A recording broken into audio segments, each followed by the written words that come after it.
오늘 우리에게 주시는 하나님의 말씀은 사도행전 2장 43절에서 47절입니다.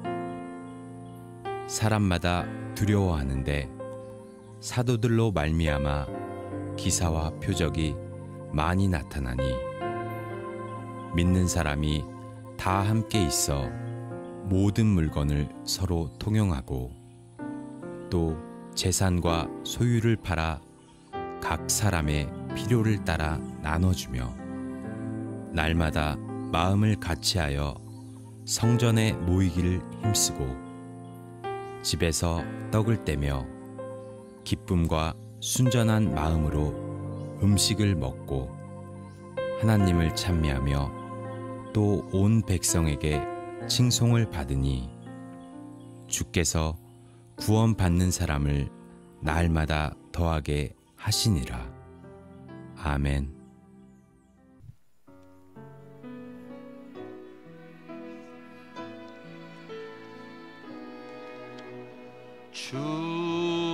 주여 말씀하소서. 종이 듣겠나이다. 내 귀를 열어주소서. 성령이여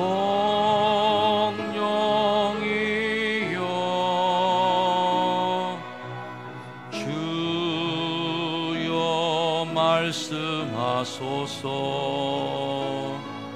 종이 듣겠나이다.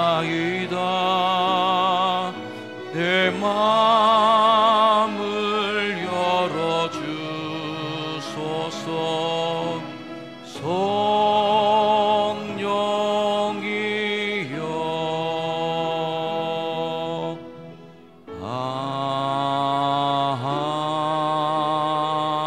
아멘.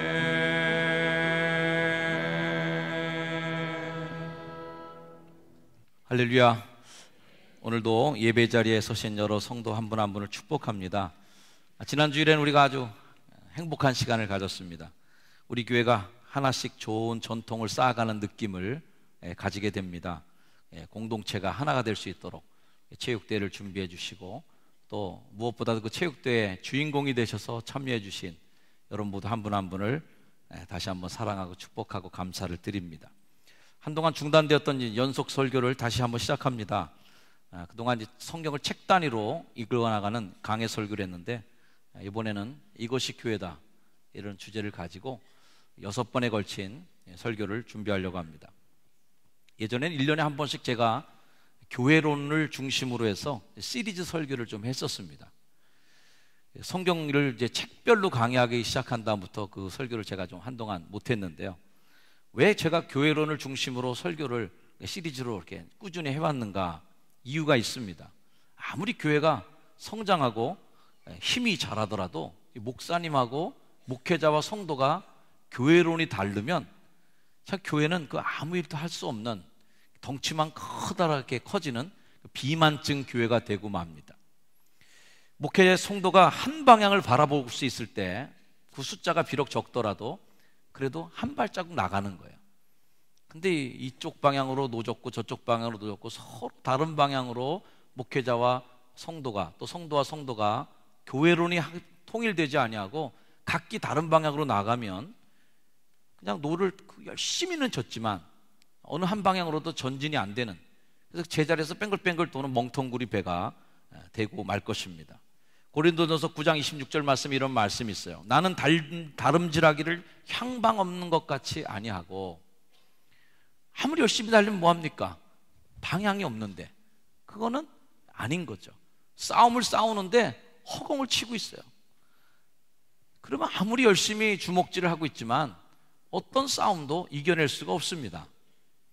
그래서 방향이 맞아야 되고 정확한 목표물을 향해서 허공을 치지 말고 정확한 목표물을 때려야 그게 타격이 있는 것이지, 그런 일이 교회에서 일어나지 못하면 그 교회는 아무런 힘도 없이 그래서 자기 등치만 유지하다가 헉헉대다가 끝나버리는 비만 교회가 되고 말 것이다. 그러므로 우리가 이런 공허한 몸짓이 되지 않도록 교회는 무엇인가라고 하는 질문을 끊임없이 우리 자신에게 던지면서 교회에 대한 정체성을 우리 교인들이 다 통일돼서 갖지 못하면 우리 교회는 힘을 낼 수 있는 교회가 될 수 없다는 거죠.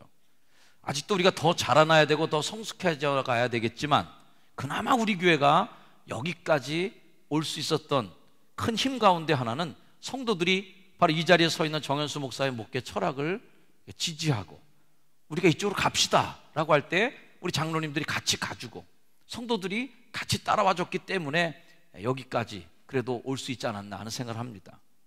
저도 건강한 교회에 대한 열망을 놓지 않고 끊임없이 왜 우리 효성동에 이 교회가 있어야 되나, 왜 우리 교회가 그 수많은 교회 중에 이 땅에 또 하나의 교회를 더하고 있어야 되는가, 그러한 존재에 대한 질문을 해보면서 그렇게 달려왔던 또 우리 교회와 저 자신을 하나님이 그나마 좀 예쁘게 보시지 않았는가 이런 생각을 합니다.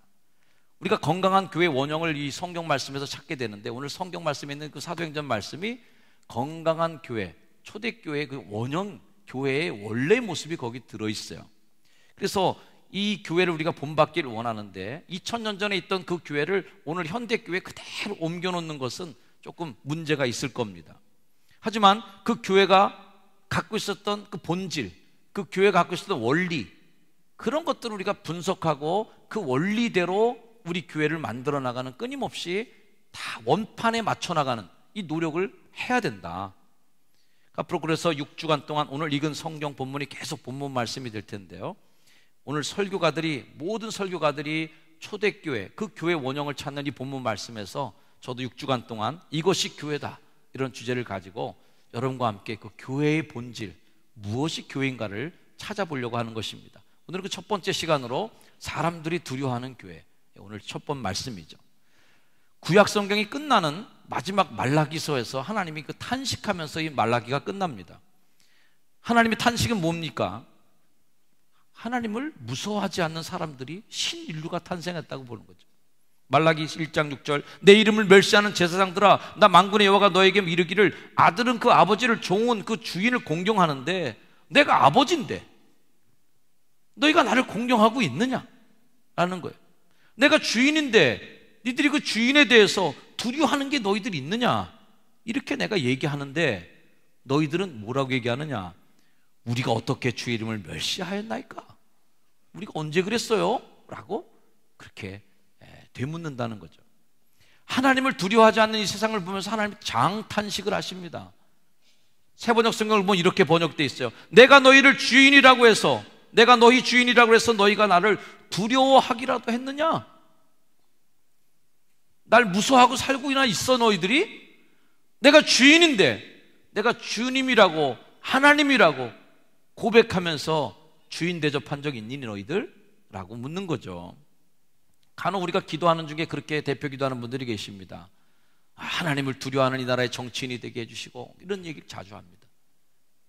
그런데 정작 하나님을 두려워해야 될 사람들이 누구냐면 우리 크리스찬들이 하나님을 두려워해야죠.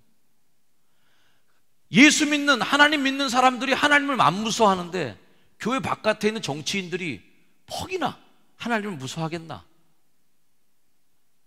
교회 다니는 우리도 하나님을 안 무서워한다면 교회 바깥에 있는 사람들은 하나님 무서워할 턱이 없죠. 하나님을 두려워하지 않는 신앙인, 이거 정말 무서운 사람입니다. 왜냐하면 하나님을 무서워하지 않으니까 더 이상 두려울 것도 없고 거칠 것도 없어요.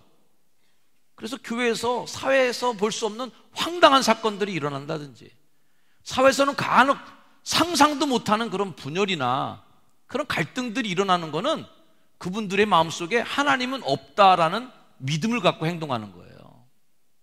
하나님은 내가 이렇게 했는데 나를 심판하지 않으신다, 내가 이렇게 행동하는 것에 대해서 하나님은 어떤 징계도 없으실 거라고 하는 아주 담대한 믿음이 그분에게 있기 때문에 교회에서 말 함부로 하게 되고 교회에서 함부로 이렇게 행동하게 되는 거예요. 하나님이 안 무서우니까 이젠 거칠 게 없어요. 정말 무서운 존재가 됩니다. 오늘날 이 세속의 문화의 사람들도 하나님 무서워하지 말자고 그렇게 많이들 얘기합니다. 하나님한테 스트레스 받지 말고 살자 우리, 이렇게 얘기합니다. 영국에서 시작된 무신론자들의 버스 광고문 기억하십니까? 무신론자들이 돈을 모아갖고 광고를 만들었어요. 런던에 있는 버스 800대에 붙이고 지하철 광고판에다 그걸 부착했습니다. 이거에 신은 없는 것 같다. 그러니 이제 걱정 말고 인생을 즐겨라. 이제까지 하나님 그때 스트레스 많이 받으셨죠? 이제는 하나님 스트레스 받지 마시고, 하나님은 없으니까 거기 너무 죄책감 갖고 뭐 하나님이 위에서 지켜보면 어떡하나 이런 거 스트레스 받지 마시고 맘 놓고 사세요. 이런 광고예요. 미국에서도 워싱턴 DC에서 성탄절을 즈음해서 200여 대의 버스에 광고문이 실렸던 적이 있었습니다. 그 광고 문구는 이래요: 하나님은 없으니 종교색 없는 크리스마스를 보내자. 미국에서는 지금 크리스마스라고 표현하면 이거 굉장히 심각한 문제가 됩니다. 그래서 이제는 메리 크리스마스라는 말을 미국에서는 사용할 수 없어요. 해피 홀리데이 이렇게 씁니다. 그냥 행복한 휴일을 보내세요 이렇게 얘기하지, 기쁜 예수님 생일이에요 이렇게 얘기했다가는 종교적 편향부터 시작해서 온갖 요란하게 난리가 나는 거예요. 미국에서 발행되는 크리스마스 카드를 사면 거기에 메리 크리스마스 말이 없어요. 해피 홀리데이 이렇게 써 있어요.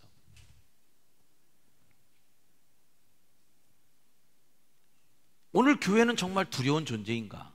라는 질문을 오늘 성경 말씀을 빗대어서 한번 해봅니다. 하나님 무서워하고 살지 말자라는 무신론자들의 반격이 왜 생겨났을까? 오늘날 이 한국 사회 속에서 교회는 어떤 존재일까? 교회는 세상 사람들이 볼 때 뭐 긍정적 좋은 의미로 볼 때 정말 두려운 존재로 우리를 보고 있는가라는 질문이죠.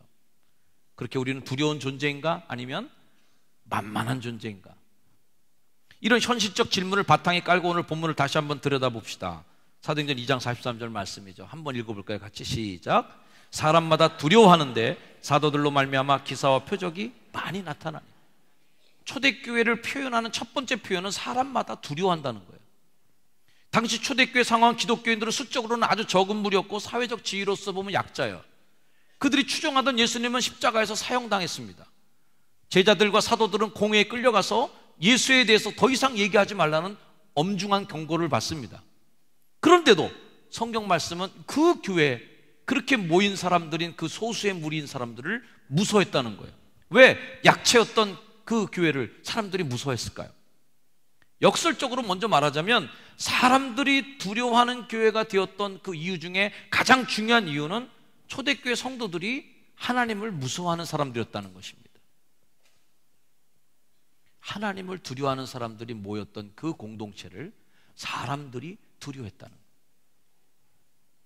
예수님께서는 내 친구에게 말해, 너희들이 친구니까 얘기하는 거야 라고 하면서 아주 친근감 있는 표현으로 제자들에게 충고해주는 장면이 나옵니다. 누가복음 12장 4절 말씀, 내가 내 친구 너희에게 말한다.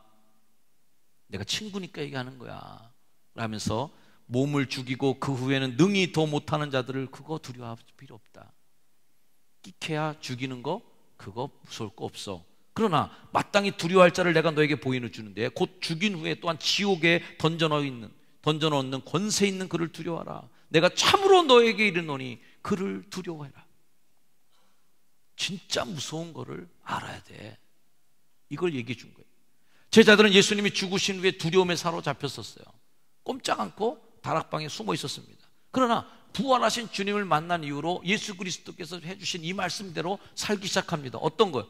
즉 하나님 외에는 어떤 것도 두려워하지 않고 살기로 작정하고 살아가는 거예요. 공회 앞에 끌려와도 엉금하며 예수 그리스도의 이름으로 아무것도 얘기하지 말라고 얘기해도 제자들이 그때 그렇게 얘기하잖아요. 베드로와 사도들이 대답하여 이르되 사람보다 하나님께 순종하는 것이 마땅합니다. 더 무서운 존재에게 우리는 굴복하고 살아갈 뿐이지, 당신들이 권력이 있고 빽이 있다 그래서 우리 그 음포는 없습니까? 우리 천만의 말씀입니다. 하나님 외에 어떤 것도 두려워하지 않았던 그들을 보면서 집권자들도 권력가들도 두려움을 느꼈어요. 저도 제 자신을 위해 이렇게 기도할 때가 있습니다. 주님, 사람을 두려워하지 않고 하나님만 두려워하며 목회하게 하옵소서. 사도 바울이 자신의 목회에 고백한 것처럼 내가 사람에게 좋게 하랴, 하나님께 좋게 하랴. 목회하면서도 그런 위기를 만날 때가 있습니다. 하나님을 무서워해야 되는데 사람이 무서워질 때가 있어요. 근데 사람을 무서워하면서 목회하다 보면 반드시 목회가 어긋나더라고요. 하나님만 무서워해야 되는데 사람을 무서워하는 성도를 보면서 세상이 교회를 두려워할 수 있을까? 오히려 사람을 두려워하는 기독교인들은 보면서 세상 사람들은 조롱하고 얕잡아 볼 게 뻔하죠.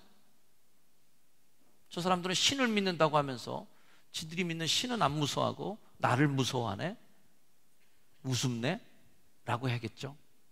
성경에는 하나님보다 사람 무서워했던 사람들이 간혹 등장합니다. 요한복음에 나오는 사람들이죠.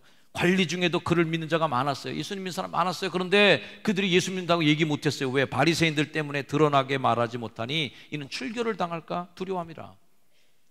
왕따 당할까 봐, 사람들한테 놀림받을까 봐 겁나서 얘기를 못하고 살았어요. 빌라도도 군중을 두려워합니다. 그래서 하나님의 아들을 죽이는 큰 죄를 저질러요. 마가복음 15장 말씀, 빌라도가 무리에게 만족을 주고자 하여 무리들에게 만족을 주려고 자신의 결정을 바꿉니다. 바라바를 놔주고 예수는 채찍질하고 십자가에 못 박게 넘겨주는 자신의 소신은 뭐예요? 이 사람 무죄다. 나의 신념은 뭐예요? 이 사람 죄가 없다. 이게 빌라도의 신념이었어요. 그러나 무리에게 만족을 주기 위해서 자신의 신념을 포기합니다. 자신의 결정을 번복합니다. 그래서 전혀 다른 방향으로 결정을 내버려요. 빌라도의 실수죠. 사랑하는 효성전 가족 여러분, 하나님, 우리가 하나님을 두려워하며 살기를 원하고 있어요. 옆에 분에게 한번 물어보세요. 교회 다니십니까? 예수 믿으십니까? 예수 믿으면 뭘 무서워해야 되겠어요? 하나님 무서운 줄 알아야 된다. 골로새 3장 22절 말씀, 종들아 모든 일에 육신의 상전들에게 순종해야 되는데 그거 사람 무서워서 그런 게 아니야. 사람을 기쁘게 하는 자와 같이 눈가림하고 아웅하지 말고 오직 주를 두려워하여 성실한 마음으로 하라는 거예요.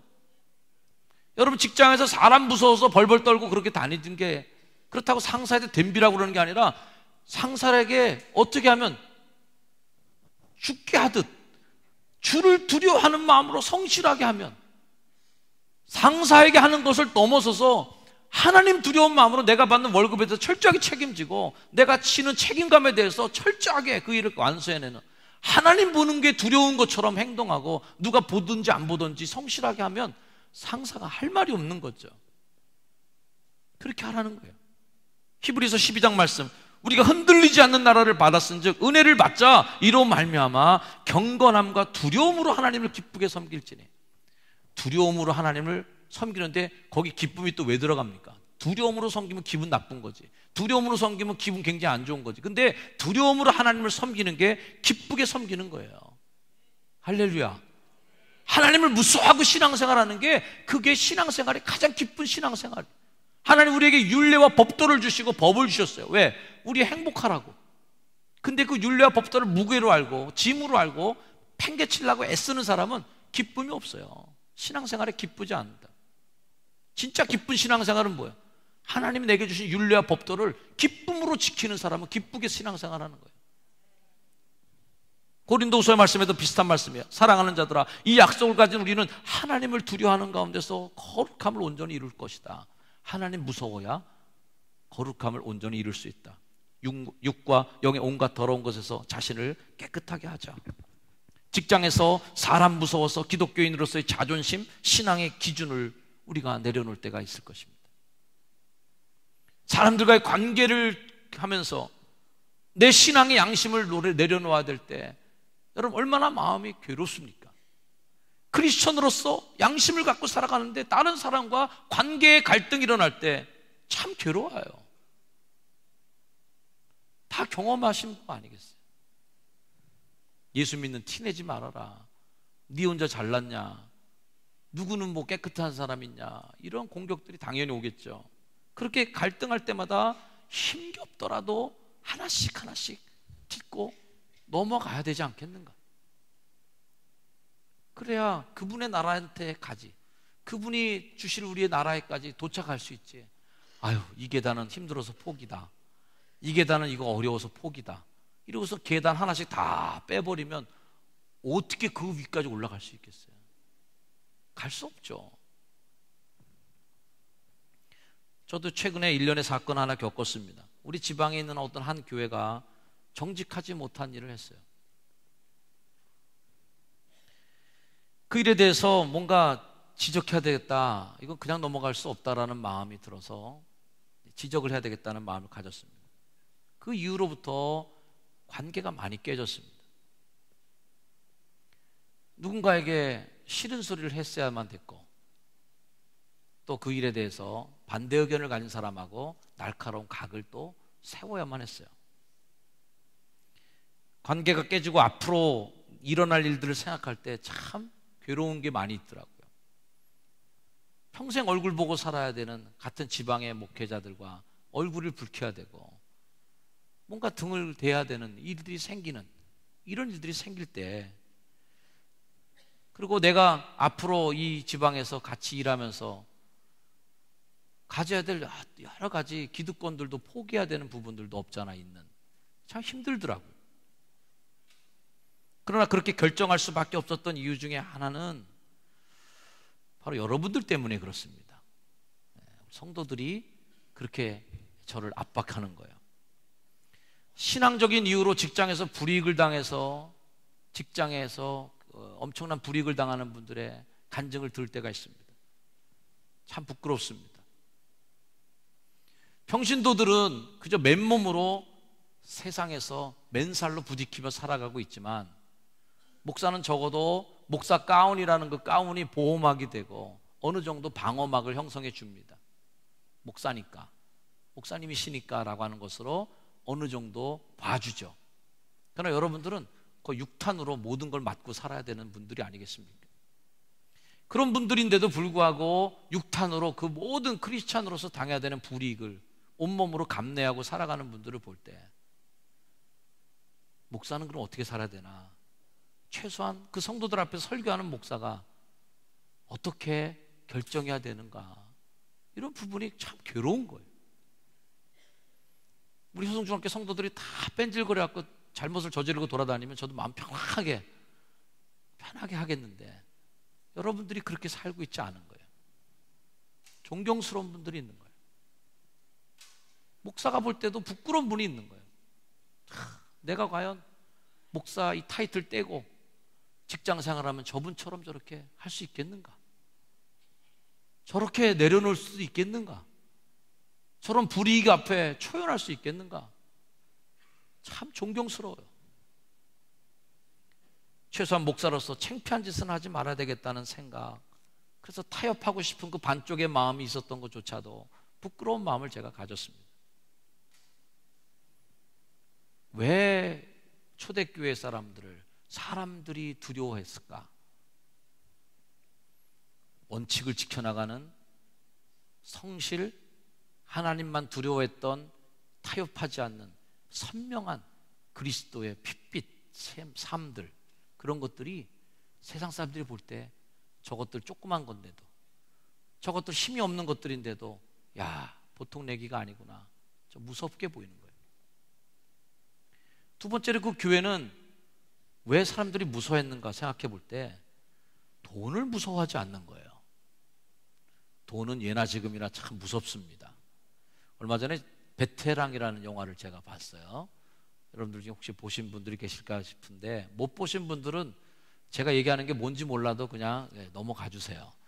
영화 스토리를 다 말씀드릴 수는 없으니까. 아무튼 재벌 2세가 뭔가 하여튼 남봉꾼 짓을 하는데, 그 짓을 하는 거를 어떤 의로운 형사가 하나가 온몸으로 맞서서 이제 그걸 제지하고 밝혀내는 그런 영화예요.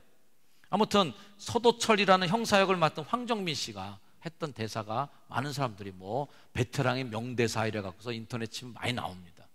그 대사 중에 하나가 이거예요. 우리가 돈이 없지 가오가 없냐? 이게 그 형사의 대사 중에 하나예요. 우리 한번 저를 따라해 보세요. 우리가 돈이 없지 가오가 없냐? 가오라는 말이 일본 말이라 좀 안 좋은 말이긴 한데, 우리 크리스찬들에게도 저는 굉장히 훌륭한 대사라고 생각해요.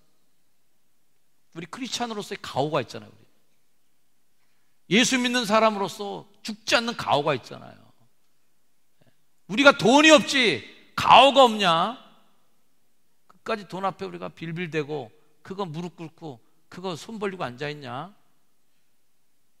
죽기보다 싫다 이거죠. 그 집이 좀 가난한 집이라서 뭐 집 문제가 있었던 것 같아요. 그래서 그 재벌집들이 그걸 자신들의 부정을 막으려고 막 난리를 치면서 어떻게든 돈으로 한번 막아보려고 애들을 씁니다. 그래서 돈으로 막으려다가 그 부인을 또 이제 회유하려고 부인을 만나요. 가난해 있는 돈문이 필요한 걸 알아요. 그래서 와갖고서 명품 샤넬백에다가 돈을 가득 실어갖고 가져다 줍니다. 그러자 그 형사 아내가 카페에서 돈을 은밀히 주는 걸 다 까요. 이렇게 책상에 턱턱 올려놓습니다. 니들 돈 많은가 보지? 막 그러면서 말이죠. 그때 그 재벌집에서 나온 그 비서관이 얘기하죠. 이렇게 나오시면 곤란합니다. 그 형사 아내가 했던 또 명대사가 또 하나 있어요. 잘 살지는 못하더라도 팔리게 살지는 말자. 이런 대사를 해요. 그 남편한테 와서 울먹이면서 우리 잘 살지는 못하더라도 팔리게 살지는 말자. 영화 속에서 악역을 맡은 이들은 재벌가와 재벌 2세예요. 이 사람들은 돈이면 뭐든지 다 할 수 있다고 믿고 사는 사람들입니다. 그들이 참 무서워하는 인물이 하나 나옵니다. 뭐든지 돈으로 잘 해결되고 가는데 껄끄러운 게 하나 생겼어요. 서두철 형사가 생겼습니다. 가족을 돈으로 매수하려고 해도 안 되니까 그 인간이 더 무서워집니다. 다른 형사들은, 관할서 형사들은 다 돈으로 입을 막아갖고서 보도자료도 하나도 안 나가고 신문에 기사도 안 나가고 경찰들도 단순 사고로 다 덮어가고 있는데 오직 이 사람 혼자 아니라고 그러는 거예요. 이 사람이 껄끄러워지기 시작합니다. 그 재벌 그 권력과 그리고 상관을 통해서 윗선에서 더 이상 수사하지 말아라, 수사 종결해라, 너 다른 곳으로 파송시킨다, 이 난리를 쳐도 타협하지 않는 그 별 볼 일 없는 형사 하나가 다 무서워하는 존재가 됩니다. 왜 그 황정미 씨가 분한 서도철이가 그 사람들한테 무서운 존재가 됐을까요? 힘이 있어서? No. 돈이 많아서? 아니에요. 백이 좋아서? 그것도 아니에요. 딱 하나 그 사람들이 무서운 거는 돈으로 안 넘어가는 놈이 무서운 거예요. 초대교회 성도들도 참 무서운 사람들입니다. 이 사람들 어떻게 돈을 안 무서워했는가 성경에 나와요. 믿는 사람들이 다 함께 있어 모든 물건을 서로 통용하고 재산과 소유를 다 팔아 각 사람의 필요를 따라도 막 나눠주고 뭐 이러고 살기 시작합니다. 무서워요. 저것들은 또 뭔가, 저것들은 왜 돈을 무서워하지 않고 저러고 살아가나? 이게 두려운 거예요. 살아가면서 여러분 돈에 벌벌 떠는 사람 만나면 여러분 어떻습니까? 그런 사람 만나면 하나도 안 무섭죠? 하나도 안 무섭습니다. 돈에 쩔쩔매고 굴복하는 사람들을 보면 무섭지 않습니다. 돈이 많다고 해서 돈을 무서워하지 않는 게 아니에요. 쌓아놓은 게 많으니까 나 돈 안 무서워. 절대 안 그렇습니다. 쌓아놓은 게 많은 사람도 돈 무서워하는 사람이 있고요. 쌓아놓은 게 별 볼 일 없어도, 돈이 없는데도 돈을 안 무서워하는 사람이 있어요. 하나님도 우리가 있어야 될 걸 아신다고 말씀해 주셨습니다. 6장 8절 말씀 마태복음에 그들을 본받지 말아라. 구하기 전에 너에게 있어야 할 것을 너희 하나님 아버지께서 아신다. 내가 너에게 필요한 거 알고 있어. 그러니까 너무 호들갑 떨지 마. 공중의 새들도 들의 풀들도 먹이고 입히는데 왜 이렇게 요란을 떨고 있냐, 걱정을 하고 있냐. 그들을 본받지 말아라. 이방인들 본받지 말아라. 아버지께서 너에게 있어야 할 것을 아신단 말이에요. 오늘날 사람들이 교회를 무서워하지 않는 이유 중에 가장 큰 것 중 하나가, 이유를 들자면 교회가 돈을 무서워하고 있다는 것을 사람들이 눈치챈 건 아닐까요? 아, 교회도 돈 무서운 줄 아는구나. 그러니 저것들을 무서워할 필요는 하나도 없겠군. 여러분, 목사님이 돈에 벌벌 떤다고 생각해 보십시오. 얼마나 그 목사가 여러분 우스워 보이겠습니까? 교회가 돈이 아까워서 선교도 안 하고 구제도 안 하고 그저 모아놓기만 급급하고 쟁겨놓기만 하려고 그러고 돈에 벌벌 떠는 교회면 여러분은 그런 교회 헌금하고 싶겠습니까? 그런 교회가 존경스럽습니까? 아니잖아요. 필리핀 다녀와서 필리핀의 그 성한의 목사님을 상황을 밴드에다 제가 잠깐 올렸었습니다. 이 양반이 얼마나 무식하냐면 집을 지려면 벌써 물이 있어야 뭐 시멘트를 개든지 뭐 바르든지 할 텐데 물도 없는 데서 집을 짓고 앉아 있는 거예요. 그래서 저 냇가에 가서 그 밖에서 물을 길어다가 그걸 하고 앉아 있으니 그 집이 지어지겠어요. 우물부터 파야 된다. 그래서 제가 뺀데 너무 안타까워서 이 우물 파야 된다고 얘기하니까 우리 교회 성도님 한 분이 300만 원을 헌금하셨어요. 그분하고 잠깐 통화를 했습니다. 고맙다고 익명으로 드렸지만 그래서 제가 목사는 알잖아요. 전화 통화를 했어요. 그랬더니 그 집사님이 깜짝 놀랄 말을 해주셨습니다. 목사님 근데요 드리고 나자마자 하나님이 더 크게 주셨어요. 그 집이 넉넉하지 않은 집인 걸 제가 알기 때문에 전화를 드린 거예요. 오히려 넉넉한 분이었다면 저도 익명으로 모른 척하고 지나갔을 거예요. 하나님께 감사했어요. 그 집사님한테 돈 무서워하지 않는 마음을 주셔서 감사하다. 300만 원이면 무서워요. 그죠? 안 무서워하는 분 있나 여기? 간이 크신 분들이 많구나. 저 300만 원 무서워요. 300만 원 현찰로 쥐어본 적이 별로 없어요. 떨려요.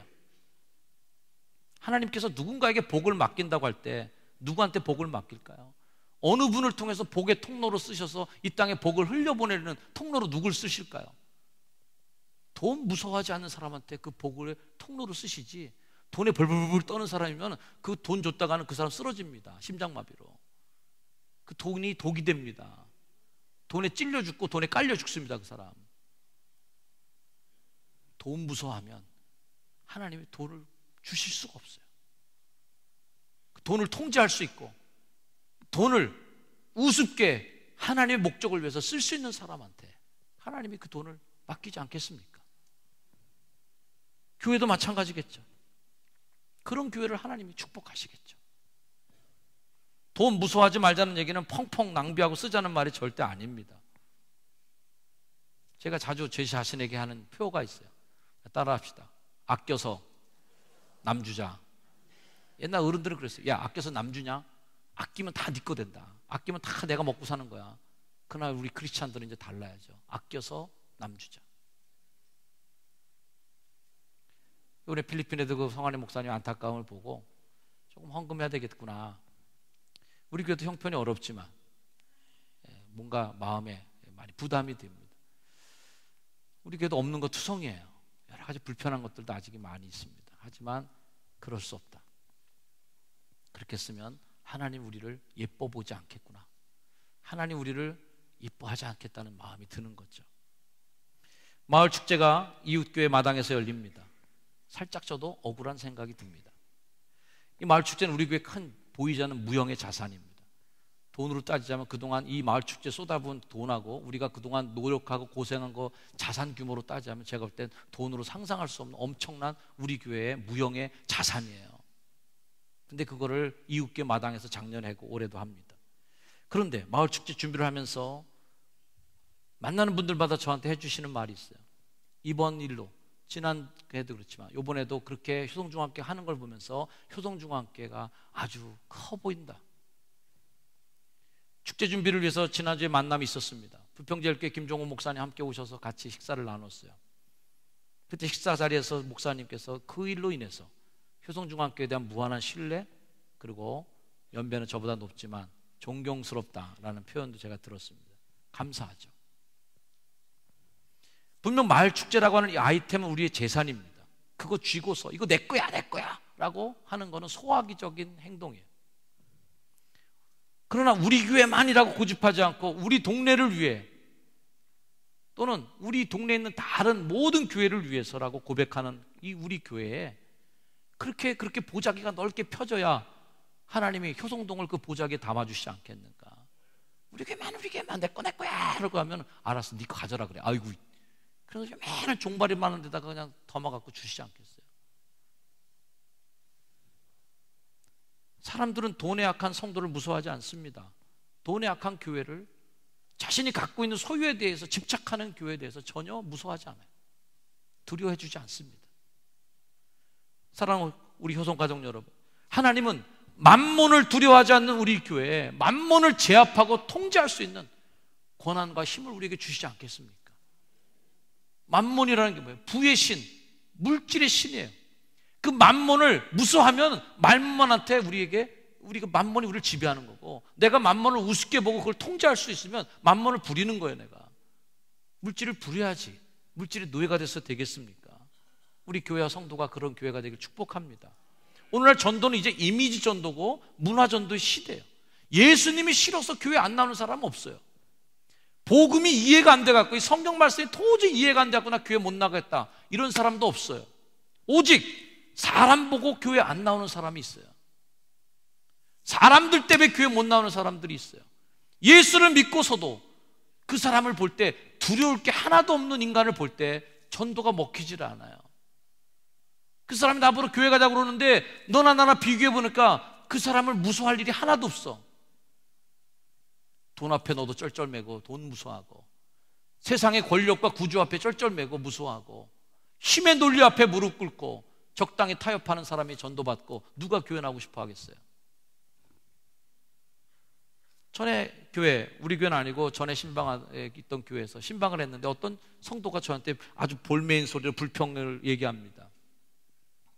그 교회는 농촌교회이기 때문에 사람들이 다 사는 걸 알아요. 맨날 뭐 동창들, 뭐 형들, 아우 뭐 다 엮여 있으니까 사는 걸 다 아는 사람들이에요. 그 사람이 신방 갔더니 저한테 얘기했습니다. 목사님, 나도 집 사주세요. 그래서 집을 사달라는 얘기인지 집사를 달라는 얘기인지 헷갈렸는데 아무튼 집 사달라는 거예요. 그래서 제가 곤란한 표정을 지으면서 좀 망설이니까 즉답을 못하니까 그분이 저한테 또 하신 얘기, 술 먹고 담배 피고 도박질하는 것들 다 집사 됐는데 왜 나는 집사 안 주는 거예요? 목사가 얼굴을 들 수가 없었어요. 너무 창피하더라고. 동네들 다 하는 거예요. 그 사람이 볼 때 정말 같지도 않은 사람들이 다 집사 달고 다니는데 왜 나는 안 주냐 이거예요. 걔나 나나 똑같은데 왜 그 사람은 집사인데 나는 집사 아니냐는 거예요. 집사 값이 똥값이 됐어. 왜 그 사람은 권사 되는데 나는 권사 안 됩니까? 생활을 보니까 그 남이나 그 사람이나 나나 그게 그건데 이렇게 나오면 할 말이 없어져.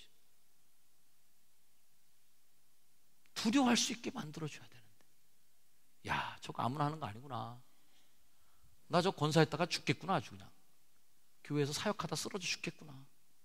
권사하다가 예배드리다가 나가서 시간 없어 죽겠구나. 그 직책에 대해서 두려움이 있어야 되는데 두려움이 없어요. 우리 효성동은 어느 도시와는 달리 이웃 사촌의 정서가 남아있는 곳이에요. 삶을 가까이서 들여다보는 사람들이 많은 동네입니다. 동창들 이러저런 모임으로 인해서 교회에서만 아니라 사회에서도 많이 만나는 동네예요. 이런 여건들이 전도하기 참 좋은 여건이지만 거꾸로 보면 전도가 잘 안 되는 여건이기도 합니다. 뻔히 알거든.